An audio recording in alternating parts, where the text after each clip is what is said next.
Hi everyone, my name is Wan Ahmad from MaxMedia Services Sdn Bhd and Operation Manager for this company.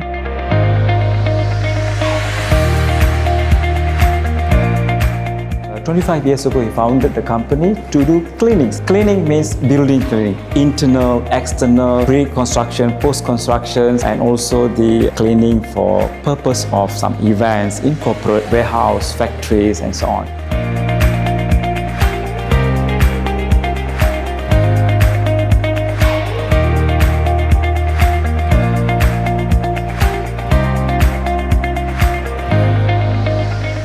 The beauty part of it, you have a very niche, creative, skillful to design, to compose new multiple chemical to get a new cleaning detergent.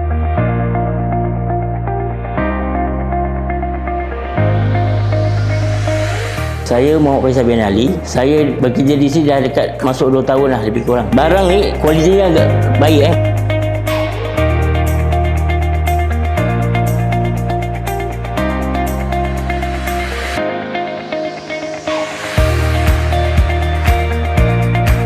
You also can contact them to use or refer overseas clients for us to export from Eco Perniagaan, Johor, Bahru, Johor. Thank you very much. Ilawan Tanggul from Eco Perniagaan Industry Area, MaxMedia Services Sdn Bhd.